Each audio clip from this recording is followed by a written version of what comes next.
Hallo, wir haben uns mit der Lebensgeschichte von Aracy Movius de Carvalho befasst. Sie wurde im Jahr 1908 in Brasilien geboren. Ihre Mutter stammt aus Deutschland und ihr Vater aus Portugal. Aracy beschloss mit 26 Jahren mit einem Überseedampfer nach Hamburg auszuwandern.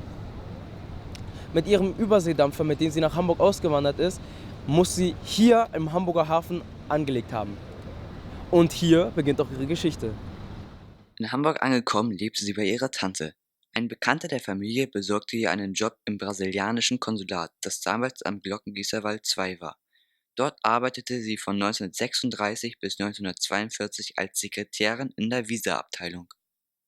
Nachdem Hitler 1933 zum Reichskanzler Deutschlands ernannt wurde und 1935 mit der Verabschiedung des Reichsbürgergesetzes den Juden die staatsbürgerlichen Rechte genommen wurden, entschloss sich Aracy, Juden bei der Flucht aus Deutschland zu helfen. Mit gefälschten Visa-Anträgen hat sie dafür gesorgt, dass Juden aus Hamburg nach Brasilien flüchten konnten. Sie verschwieg in den Antragsformularen grundsätzlich, dass es sich bei den Antragstellern um Juden handelte. Außerdem hat sie zum Beispiel die Berufe der Antragsteller geändert. Höhere Einreisequoten gab es unter anderem für Techniker, weil diese in Brasilien benötigt wurden. Und so verwandelte sie zum Beispiel einen Kaufmann in den Papieren in einen Techniker.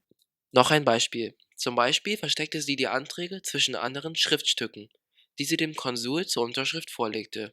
Der Konsul vertraute ihr so sehr, dass er nicht genauer hinsah und einfach unterschrieb.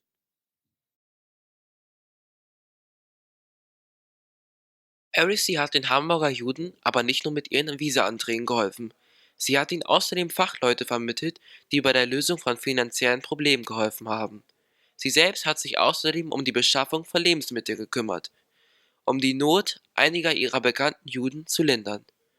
Während der Pogromnacht 1938 versteckte sie jüdische Freunde in ihrer Wohnung.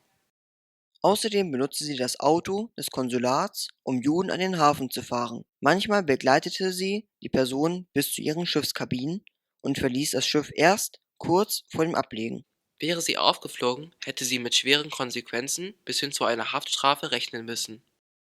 Sie setzte ihre Hilfe fort, bis sie 1942 Deutschland verließ, weil die brasilianische Regierung auf Druck der USA die diplomatischen Beziehungen zu Deutschland abbruch. Und so verlor sie ihren Job. Bis heute ist unklar, wie viele Menschen Aracy retten konnte. Einige Quellen gehen von Hunderten aus, sie selber ging von 1000 aus. Damals entschied sie sich, keine Liste zu führen, um keine Spuren zu hinterlassen. Für ihre Entschlossenheit, den Hamburger Juden zu helfen, bekam sie die Ehrung als Gerechte unter den Völkern in der israelischen Gedenkstätte Yad Vashem. In den jüdischen Gemeinden Sao Paulos wird sie der Engel von Hamburg genannt.